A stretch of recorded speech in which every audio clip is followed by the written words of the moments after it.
دمان جودة دمان هذه النقال أحمد فارح محمد ورد يكون سلامنا السلام عليكم ورحمة الله وبركاته وكلاوات سيد الله سبحانه وحنا الكور قلنا إن حالة دقيقة كتشتغل مجال فدقاب ودل كدعي تلك أنا إنه جيسني أدينا حالة وقسمت هاي halkana Axmed Faarax Suwiime go'aan ka gaaray guddiga sameeyay waxa dhamaan aan idin soo diraynaa baaq inaas dil loo geystay oo qof naga dhintay waxaan dhamaan u diraynaa Axmed Faarax Qurbajoog wiilal iyo gabdho meel kasta ay joogtaan in xaalad degdega xaalad emergency ah oo reerku galay sidaa darteed waxaan idin sugaynaa waxa allaale wixii taakula inaad nagu soo dhaqsataan si degdeg ah. Assalaamu calaykum. السلام عليكم. waxaan salaamayaa golaha qaybiyay nugal ee Axmed Faarax hadalkii odayaashii hore dhameeyay xaaladda degdega ah ee ka jirta fadhigaab waa ka warhaysaan sida ay odayaasha hore yiraahdeen waxa macnaha maanta laga doonayo Qurbajoogta Axmed Faarax iyo waliba magaalooyinka Axmed Faarax sidii arrinta aynu halgan guura looga gali lahaa arrintaas waa arrin maxay ay tahay xagga deegaanka kusayso oo nimankani waa doon وأهين صح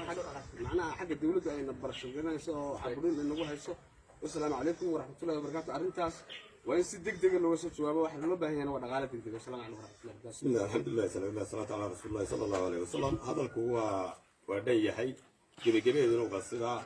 إذا قرأ واحد بدل بعد تفارق ودماتنا أنا تفارق ودمان ما أنت واحد نو أوروري لنا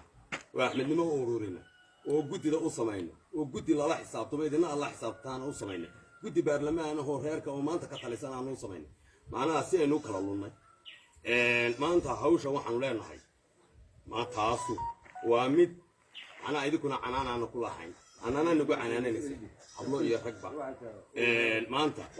waa wax iska celin waa ilaalin waa cudud waa gacmo waa wax iska celin diyaar garow sagaalay macnaha waa laga baxay iyo saynteed waxaan leenahay hadalka waayeelka hore dhameeyay iyo oqaasha waxaan ku leenahay maanta warbixintii aanu idin tilmaamay guddida aanu idin tilmaamay waa guddida shanta xubnooda annana aan la xisaabtamayna idina aan la xisaabtamayna maqlaan ka dhiganay maantana waa wax qabsi degdeg ah aad iyo aad bay u mahadsantihiin hablo iyo dhamaana waa idin salaamay assalaamu calaykum waraxmatullaahi